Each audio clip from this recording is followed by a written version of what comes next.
aonde pastoralmente nós queremos falar à igreja e trazer algumas diretrizes, trazer algumas direções, relembrar valores, relembrar princípios, pontuar algumas questões que são necessárias para a nossa caminhada e que essa caminhada seja uma caminhada saudável, nos direcionando para o amadurecimento. Eu quero falar nessa manhã a respeito de um coração pastoral. E falar a respeito de um coração pastoral, esse coração não pode ser só o coração do pastor e da pastora. Esse coração precisa ser o coração de um homem, de uma mulher, de um filho, de uma filha, que está construindo um relacionamento profundo com o Senhor, que está entendendo o propósito de Deus para a sua vida, que está desejoso de responder o chamado do Senhor.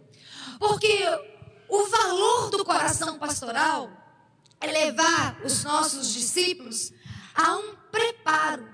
O que nós fizemos aqui nessa manhã, celebrando a formação desse grupo, o coração de um pastor, que não é da pastora institucional, do pastor institucional, mas daquele que tem a experiência, daquele que é marcado, daquele que é chamado, daquele que conhece realmente o que o Senhor quer fazer, é nos conduzir para esse lugar, aonde seremos instrumentos de fortalecimento, de preparo, engajar pessoas, inspirar pessoas, conduzir pessoas para a missão e principalmente criar um ambiente onde essas pessoas possam realmente viver a missão, levando-os não apenas um ambiente de cura, porque nós temos enfatizado muito isso. Nós queremos a cura do Senhor neste lugar, nós queremos a revelação do Senhor neste lugar, nós queremos os sinais do Senhor neste lugar,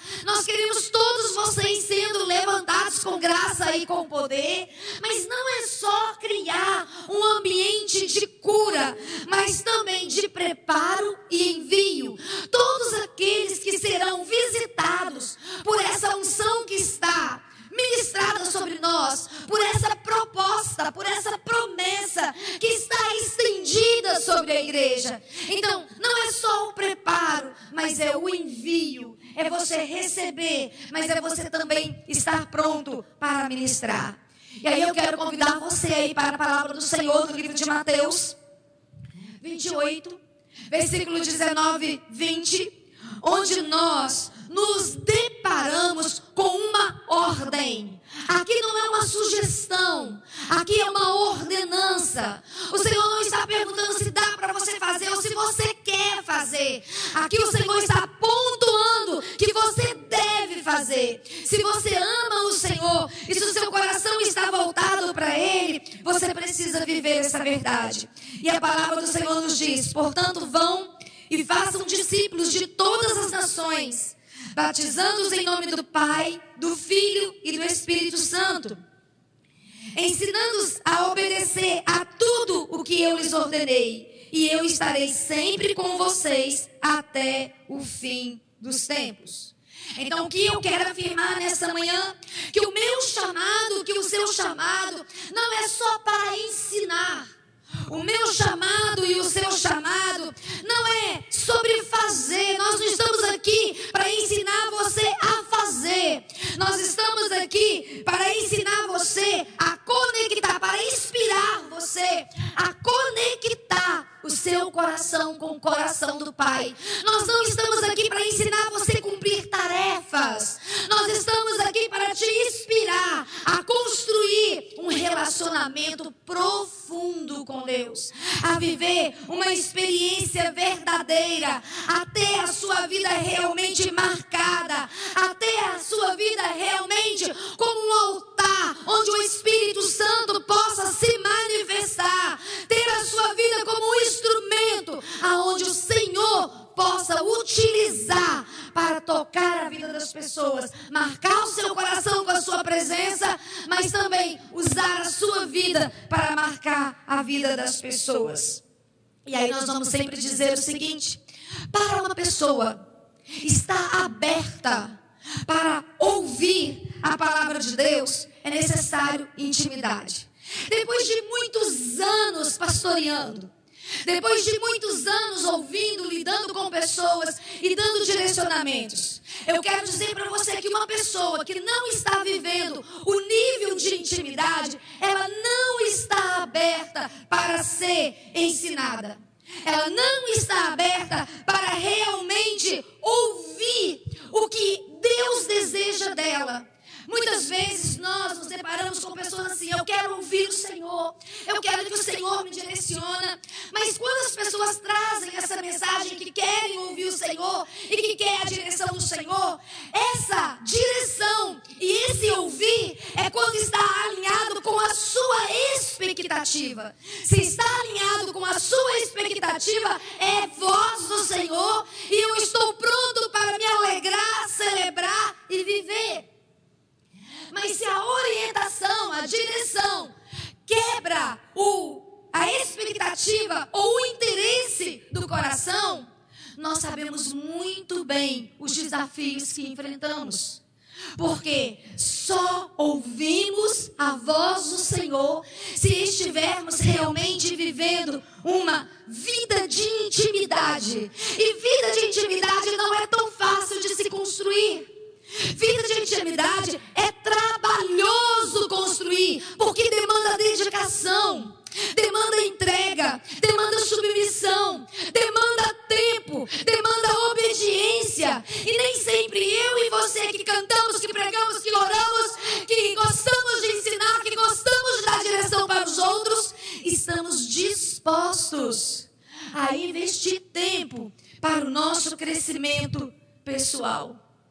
Só que apesar de todas as nossas fragilidades, Deus escolheu a mim e Deus escolheu a você. Deus poderia fazer de diversas formas, de diversas maneiras. Deus poderia fazer toda essa movimentação de inspirar, de curar, de abençoar, de ensinar, de treinar, de promover e de levantar.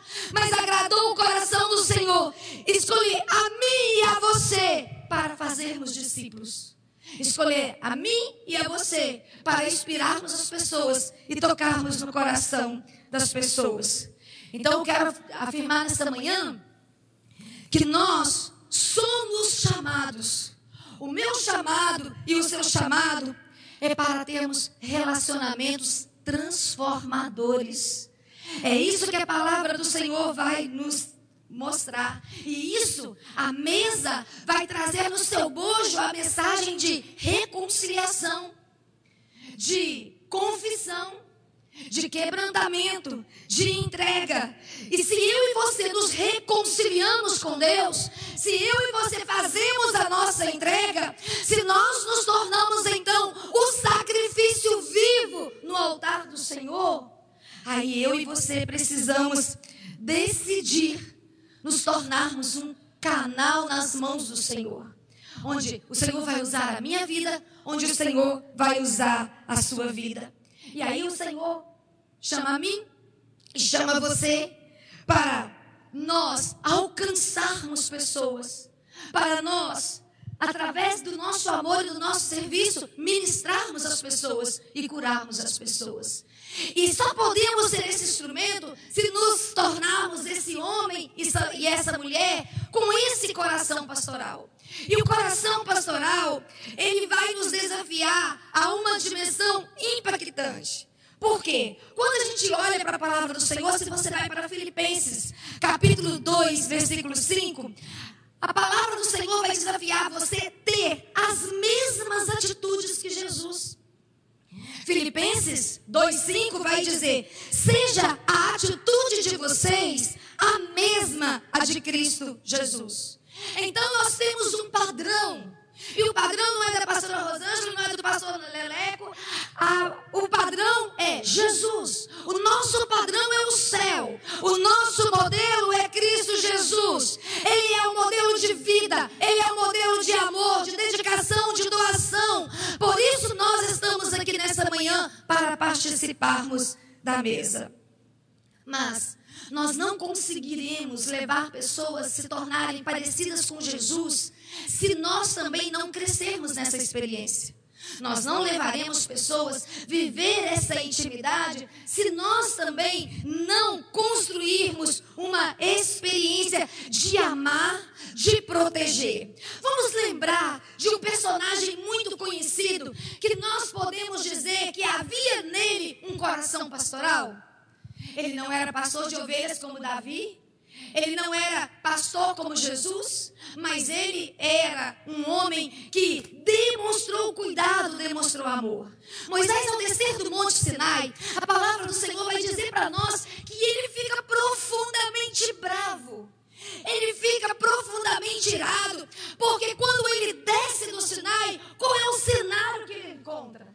Ele encontra o povo desviado do propósito.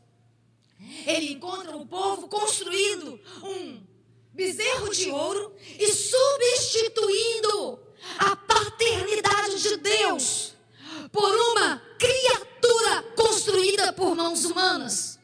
E a palavra do Senhor vai dizer que Moisés fica profundamente bravo e briga com o povo.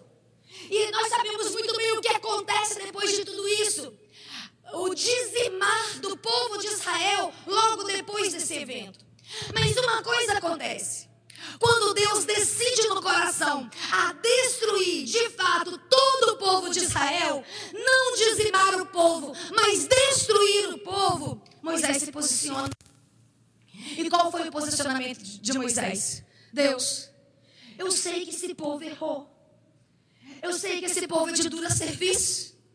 Eu sei que esse povo é difícil de ser conduzido. Mas, por favor, eu te peço para perdoar esse povo. Se o Senhor não perdoar esse povo, risca o meu nome do livro. Se nós pontuarmos para o Novo Testamento, tirarmos os olhos do Antigo Testamento e nos voltarmos para o Novo Testamento, nós vamos poder lembrar daquilo que a palavra do Senhor no Novo Testamento fala a respeito do livro da vida. E o livro da vida para nós não é nada menos do que a eternidade, do que o resto da nossa vida, desfrutando da intimidade do Pai e de tudo que a presença do Pai traz de abundância para nós. E Moisés está dizendo, eu não quero a eternidade, eu não quero todas as bênçãos que estão preparadas para mim, se é para esse povo ser destruído. Então eu quero dizer para você nessa manhã que o coração de Moisés se revela um coração que está realmente disposto a amar, não de fazer correções, não de não dar direções, mas de amar, de interceder, de se doar, de entregar. E muitas vezes eu e você estamos muito preocupados conosco mesmo.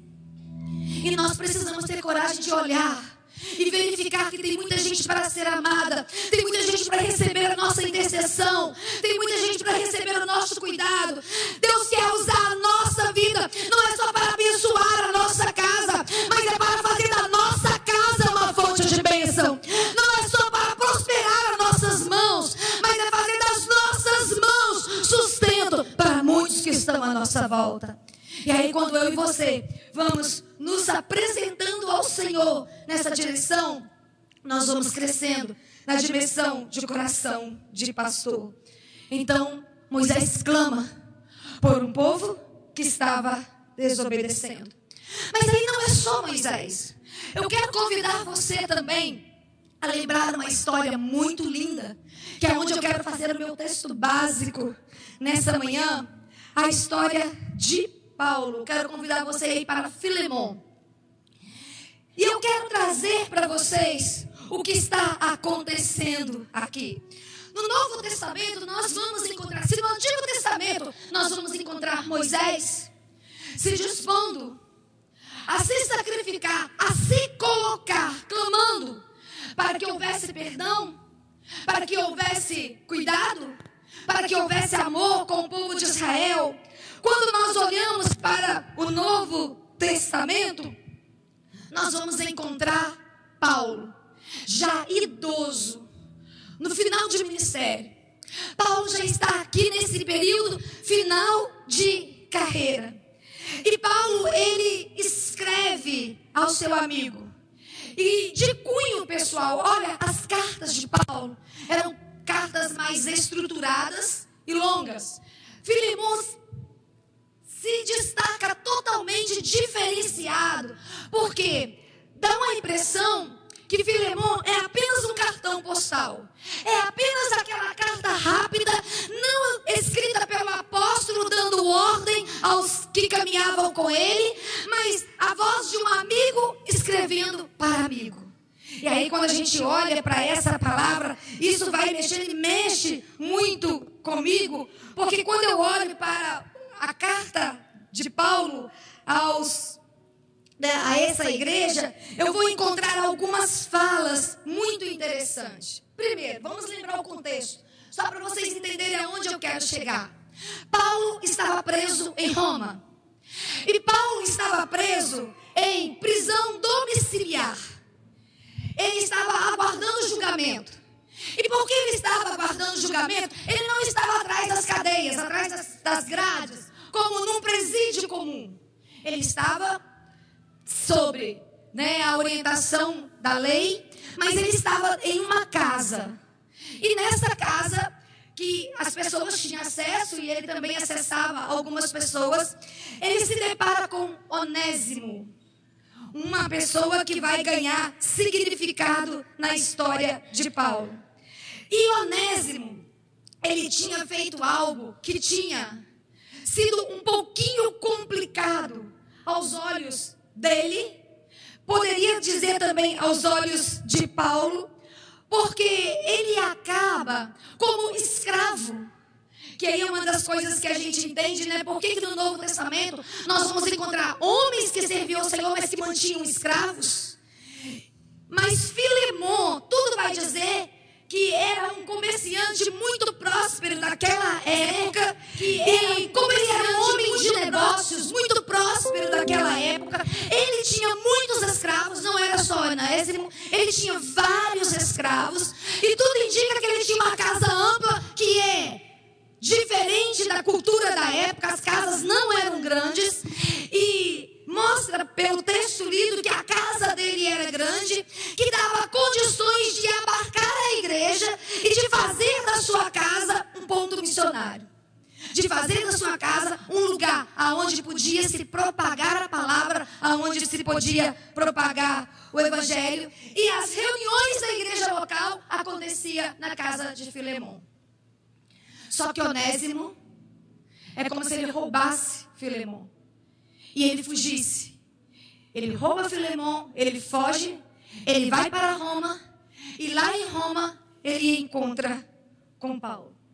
E aí, na sua experiência com Paulo, a sua vida é transformada, e agora Paulo entra em cena para fazer algo que eu e você precisamos fazer quando pessoas à nossa volta precisam serem restauradas, quando pessoas à nossa volta precisam ser curadas, quando pessoas à nossa volta precisam ser libertas, quando pessoas à nossa volta precisam ser restituídas e protegidas.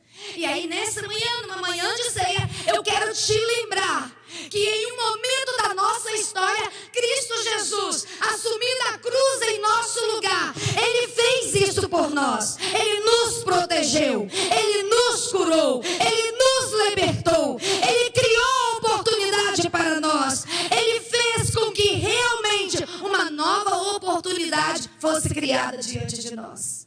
E aí, quando a gente olha para a palavra do Senhor, nós vamos encontrar algumas marcas de quem tem esse encontro, de quem tem essa experiência. Então vamos para Filemon.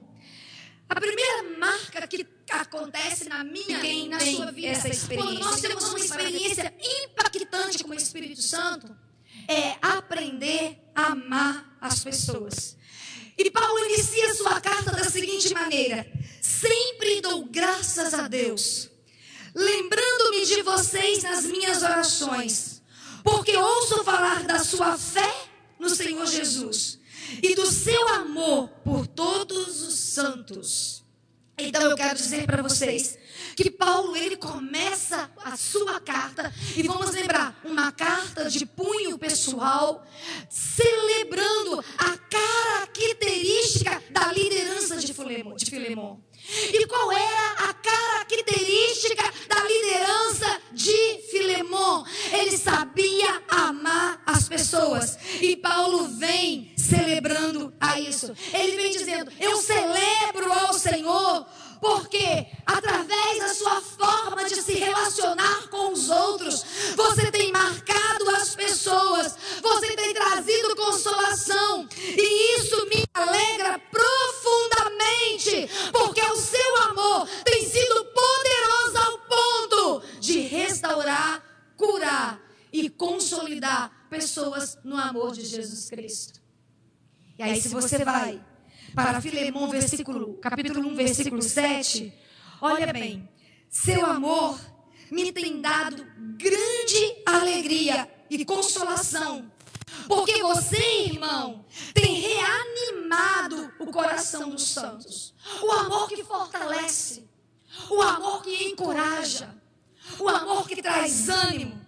Quando eu olho para essa palavra, eu penso claramente que Paulo está apontando para nós o que o sinal da mesa precisa marcar a minha e a sua vida.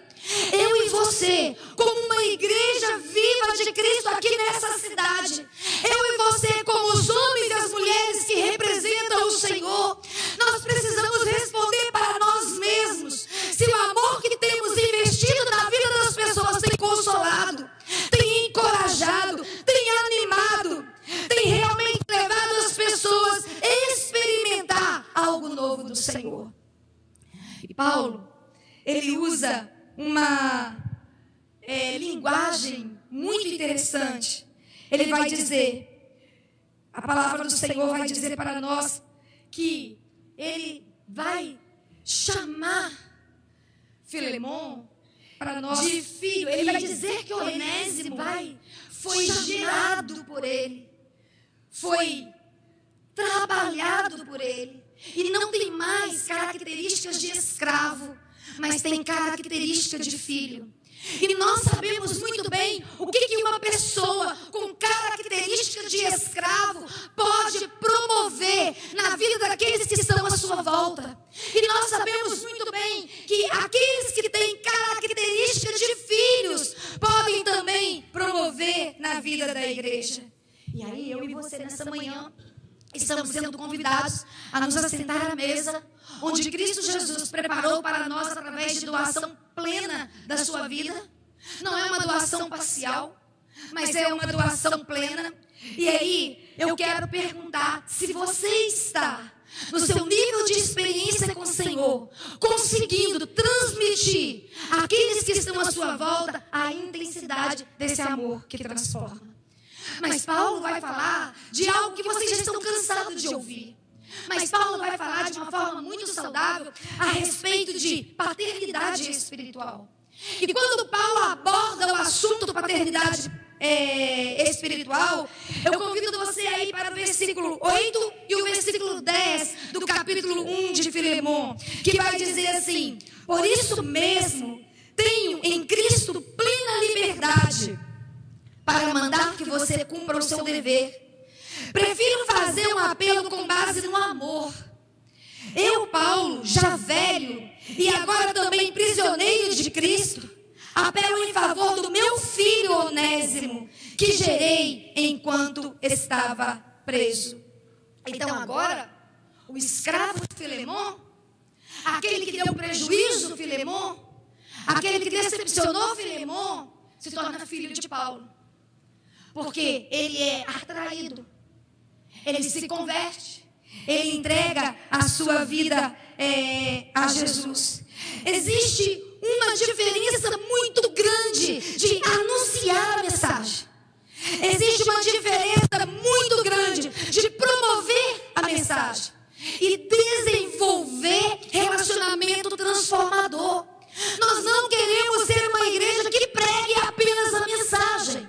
Nós queremos uma igreja que viva um relacionamento transformador, aonde a vida das pessoas são marcadas pela bondade e a graça do Senhor que passa por nós. E depois que passa por nós, é derramada pela bondade e a graça do Senhor. É isso que Paulo está dizendo.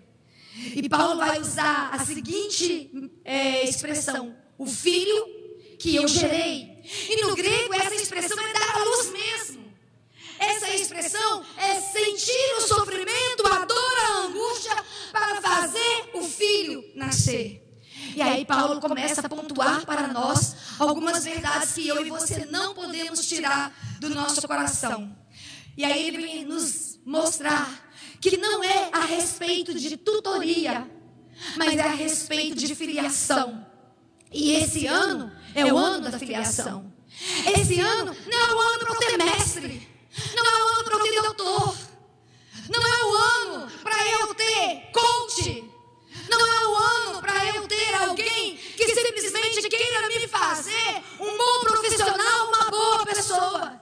Esse ano é o ano para nós desenvolvermos filiação. É o ano para o Senhor se tornar o nosso Pai. É o ano para nós encontrarmos pessoas que não vão passar a mão na nossa cabeça, que não vão massagear o nosso ego, mas vão falar as verdades que nós precisamos ouvir para nós chegarmos ao nosso destino, aonde o Senhor quer nos colocar. E nós estamos vivendo a era de muito milindre. Nós temos que ficar escolhendo as palavras que temos que usar. Nós temos que escolher como vamos falar. Porque senão, dependendo do jeito que nós falarmos, a pessoa vai fazer bico, vai virar as costas e vai sair nos denigrindo. Só que eu quero dizer para vocês, meus queridos e minhas queridas, a palavra do Senhor no livro de 1 Coríntios, capítulo 4, versículo 15. Embora possam ter 1000 tutores em Cristo, embora possam ter 1000 tutores em Cristo, vocês não têm muitos pais. Pois em Cristo Jesus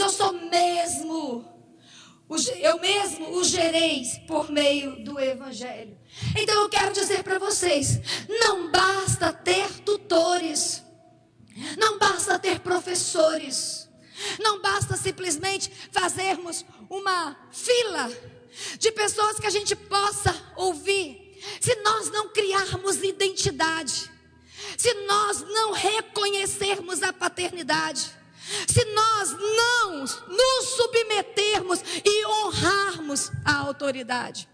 Você pode estar perto de alguém cheio de autoridade, mas se você não respeita essa autoridade não repousa sobre você. Você pode estar perto de gente com muita unção, mas se você não respeitar essa unção, ela não envolve você. Você pode estar do lado de pessoas com muita inteligência e influência, mas se você não respeitar esse lugar que essa pessoa ocupa, o que recai sobre ela não recairá sobre você, porque não é questão de autoridade, unção e influência, é questão de princípio, é questão de valor. E o que nós queremos que essa igreja caminhe é debaixo de princípios e valores. Vocês podem ter 1000 tutores, mas vocês têm pouquíssimos pais. Vocês preferem um líder falando mentira para vocês do que um pai puxando a orelha de vocês. Vocês preferem um líder massageando o ego de vocês do que um pai disciplinando vocês. E o que nos faz homem nos tira do lugar de menino. O que nos faz mulher e nos tira do lugar de menina não é pessoas massageando o nosso ego, porque todos os abusadores que estão à nossa volta massageiam o nosso ego. Todos os abusadores que estão à nossa volta vão trazer palavras dóceis aos nossos ouvidos. Todos os abusadores que estão perto de nós vão preparar um laço para prender os nossos pés, porque tutoria não dá identidade. O que dá identidade é paternidade. E que essa igreja precisa é caminhar debaixo de paternidade. Não basta ter 1000 pais, 1000 tutores, se não tiver pai. Porque aí você vai andar segundo muitas vozes. Um manda para a direita, você vai. Outro manda para a esquerda, você vai. Outro manda agachar, você vai. Você acha que está todo mundo querendo bem para você. Aí você fica sem identidade. Aí você se torna uma pessoa mutilada, porque você não tem identidade. Por isso que temos que ter muito cuidado com quem ouvimos. Porque para ser realmente autoridade sobre nós, tem que nos provar com o tempo. com as ações, com as posturas, o que carrega. Não basta dizer que é homem, que é mulher de Deus, porque só o tempo vai revelar quem realmente nós somos. Uma frase que eu sempre vou dizer: nós podemos enganar as pessoas por muito tempo, mas não vamos enganar as pessoas pela vida toda. Uma hora a luz do Senhor vai trazer a verdade para os nossos olhos. Uma hora o que está oculto, o que está escondido. E nós estamos vivendo um tempo que as pessoas querem estar no altar por status. As pessoas querem estar no altar para que seja o palco da sua defraudação. Se eu estou aqui, fica mais fácil para eu defraudar. Se eu estou aqui, fica mais fácil para eu manipular. Eu quero dizer para vocês, meus irmãos, a unção que está sobre essa igreja vai trazer à luz tudo que está oculto. Não se escandalize quando as verdades começarem a aparecer, porque é tempo de paternidade de Deus para nós. O que está oculto virá à luz, e vocês saberão muito bem como é caminhar debaixo da unção do Senhor.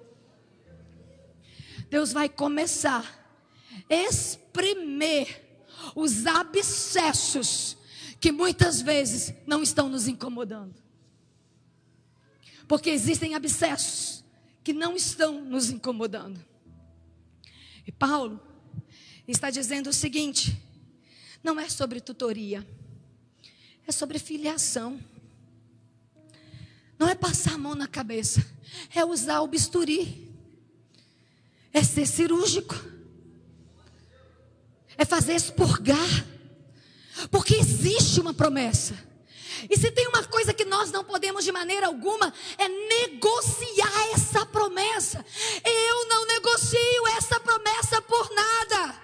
Porque eu sei exatamente o manto de graça, o manto de unção, de autoridade que está pairando sobre nós.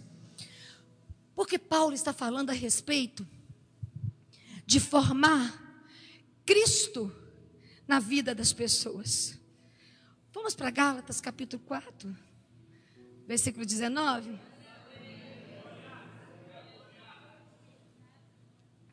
Meus filhos, novamente estou sofrendo de parto por sua causa, até Cristo ser formado em vocês.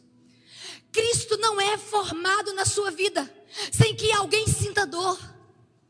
Cristo não é formado na sua vida sem que alguém não pague o preço por você.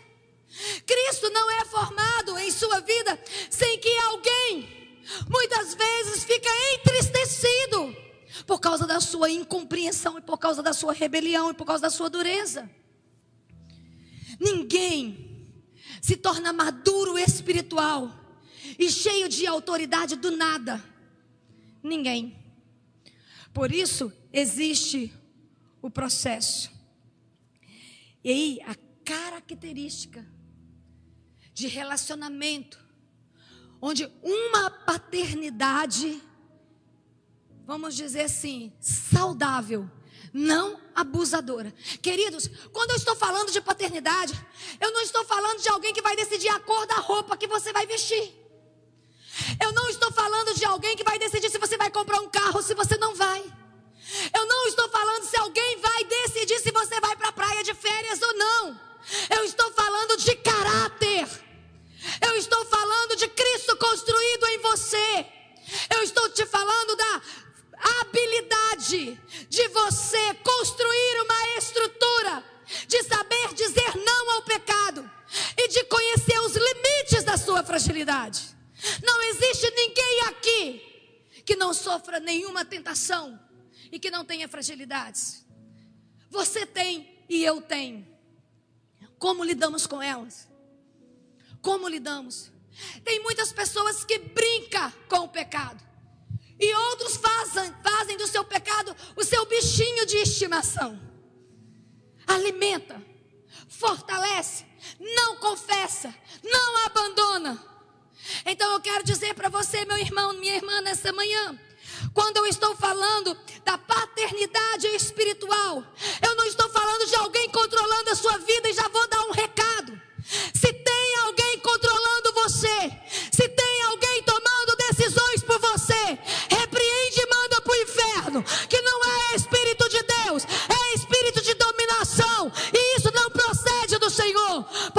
Senhor é liberdade nele, mas palavra de autoridade para gerar transformação.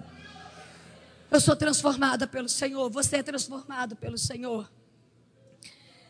É formar Cristo, mas é cobertura espiritual. Paulo está deixando isso muito claro. E cobertura espiritual fala de proteção física, proteção emocional, proteção espiritual, proteção psicológica. Então, quando eu olho para essa palavra, eu vejo que eu e você lidamos com questões perigosas no dia a dia.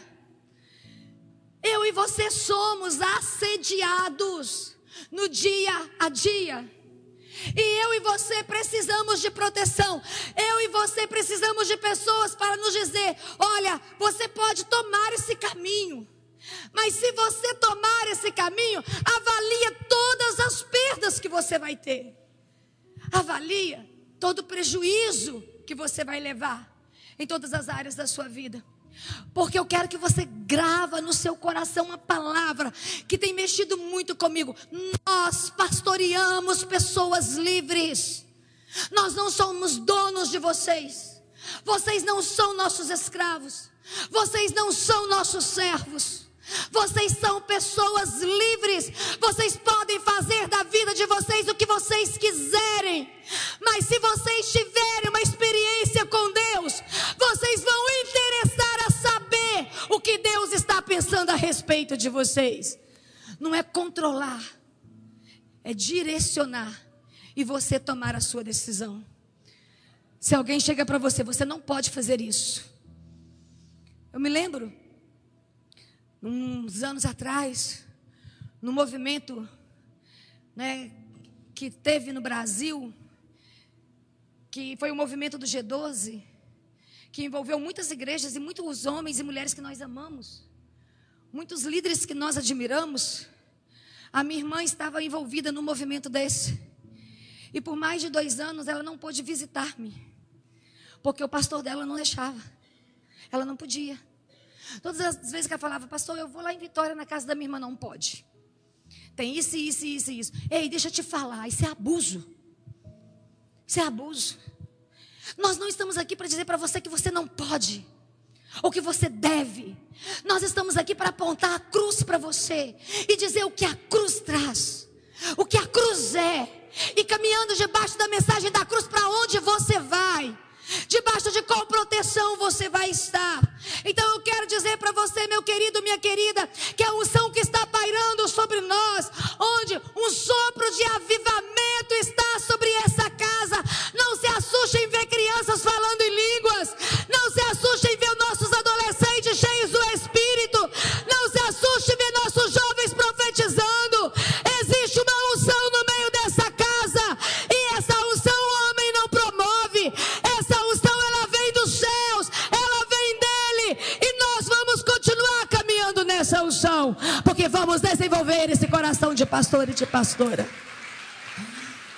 Vamos tomar a decisão de andar em intimidade com o Senhor. Vamos deixar a nossa orelha ser puxada, mas vamos aprender a prestar contas. E pastor, o que é esse prestar conta? Esse prestar contas é andar a nível de cuidado. E esse prestar conta não é dizer que eu vou fazer um investimento de R$500 na bolsa de valores. Esse prestar conta não é dizer que eu vou trocar o meu carro. Esse prestar conta é dizer aonde estão as fragilidades da minha vida, aonde eu não estou dando conta de romper, aonde eu estou tropeçando, aonde eu estou caindo, aonde Satanás está me defraudando. Porque tem muitas pessoas que estão se movendo e não rompem, não saem do lugar, e não saem do lugar porque usa muito esforço para proteger a sua fragilidade, porque quer apresentar uma espiritualidade que não é verdadeira. Você não precisa ser um super-homem ou uma super-mulher. Você não precisa disso. Você precisa só ser sensível à voz do Senhor. E ter pessoas que representa o Senhor com dignidade, com autoridade, para falar a sua vida. E aí, quando eu falo dessa prestação de contas, eu estou falando que, meus queridos, precisa de mais sinceridade. Tem gente que sobe nesse altar que meu coração sangra, porque eu sei que não tem sinceridade com o seu líder. Omite, mente e esconde. Então eu quero dizer para você, meu querido, minha querida, olha, eu quero dizer para vocês que prestação de conta, quando eu olho para essa palavra, é transparência.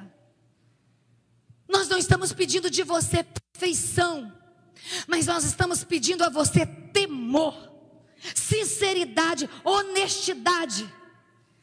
O altar não é lugar para patrocinar a sua vaidade. O altar não é lugar para patrocinar o seu orgulho. O altar não é lugar para você se tornar abusador e abusadora porque te patrocina. O altar é lugar de santidade, de revelação da verdade, de boas novas do Senhor, de cura do Senhor, de promoção de vida e de santidade. Eu e você somos chamados à santidade. E para sermos santos, nós temos que aprender a prestar conta. Nós temos que aprender a dizer: pastora, eu não dei conta aqui, ó, eu pequei, comprei a sandália azul e não paguei. Eu me lembro de uma vez que uma mulher fez uma compra muito grande. Muito grande. Eu estou 11 anos aqui. E isso há mais de 11 anos atrás, a pessoa ir no shopping comprar 20 mil reais. Ela está disposta a gastar de verdade, não está? Chegou a pastora, me deu uma compulsão de compra. Falei assim, deu compulsão porque tinha cartão de crédito que o marido bancava, né, gente? Eu não me dá essas compulsões. Por mais que eu queira, eu não posso ter essa compulsão. Não tem quem vai pagar. Vai ter que ser eu. Então não tem jeito. E aquela pessoa ficou com raiva de mim. Eu saí de Campo Grande, ela ainda estava com raiva de mim. Agora, depois das minhas voltas lá, que ela me pediu perdão, eu peguei todas aquelas sacolas, peguei ela pela mão e levei de loja em loja, devolvendo tudo. E dizendo para os donos da loja: ó, ela está em desobediência ao marido dela. Comprou tudo sem aprovação do marido. Se vocês não pegarem de volta, o marido vai pagar, porque ele é um homem de caráter. Ele vai pagar. Mas eu não acho justo ele pagar, porque ela está em tratamento. E enquanto eu não passar por aqui dizendo para vocês que vocês podem vender para ela de novo, vocês estão proibidos de vender, que o marido dela a partir de agora não paga mais, porque está debaixo da palavra pastoral. Não vai pagar, porque vocês sabem o que está acontecendo. Ela me odiava, mas o marido me amava. Vocês não têm noção como que eu aliviei o fardo daquele marido. Vocês não têm noção. Então eu quero dizer para vocês que prestação de conta é isso. Prestação de conta não é dizer: eu vou ali na pizzaria, eu vou comer carne, ou eu vou comer crepe. Prestação de conta é dizer: esse é o meu pecado, essa é a minha fragilidade, me ajuda. Eu não estou dando conta de vigiar, eu não estou dando conta de vencer. Então, como você me ama, como o amor de Cristo está em você por mim, como o Senhor levantou você para cuidar de mim, me ajuda a superar as minhas fraquezas e a corrigir os meus pecados. Porque também, no meio de todas essas correções, é nos lançar para o ministério. Se você é discípulo, se eu sou discípula, é corrigir e me autorizar, é corrigir e me empoderar, é corrigir e me usar. O que eu não posso é viver na prática do pecado, desonrando o Senhor e enganando as pessoas. Eu e você precisamos proteger o nosso coração dos abusos. Abuso ministerial, abuso espiritual, abuso psicológico, abuso pessoal, eu e você precisamos. E aí tem um dizer rabino muito interessante. Esse dizer rabino diz o seguinte: se uma pessoa ensinar o filho do vizinho a lei, segundo as escrituras rabinas, ele passa a ser o seu filho. Esse é um valor rabino. Então, vocês não são meus filhos biológicos, mas como eu estou ensinando vocês a lei, vocês se tornam meus filhos. Agora, nós temos que saber se eu tenho coração de mãe, se eu tenho coração de pai, se vocês têm coração de filho. Porque coração de filho faz bico, não faz? Quando a gente briga, quando a gente bate, quando a gente corrige, quando a gente disciplina. Mas coração de filho sabe que quando tudo aperta, a gente tem com quem contar. Eu gosto de ser filha. Queridos, eu vou continuar essa palavra na próxima ceia, né? Meu tempo já expirou. Mas eu só falei 2 pontos. Ainda faltam 3. Então eu falo os 3 na próxima. Mas são muito importantes dentro da orientação pastoral que eu quero dar para vocês. Eu não posso deixar de pregar isso para vocês, dentro das orientações pastorais que eu tenho. Talvez vocês vão dizer: preferível a pastora nem pregar na ceia, porque ela pega o cajadinho dela e roda, né? É necessário. É necessário. Porque nós não podemos perder o que o Senhor tem para nós. Eu estou com meu coração tão grato. Eu estou com meu coração tão cheio de expectativas. Nós temos vivido muitas lutas, vocês não têm noção. Comentei com a minha liderança que essa semana passei maior aperto com meu pai. Estava tomando café, com a minha ajudante tomando café, eu fazendo alguma coisa assim na pia.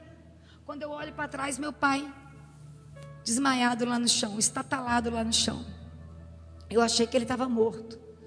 Foi um momento bem angustiante. A nível de ministérios, nós também temos enfrentado lutas.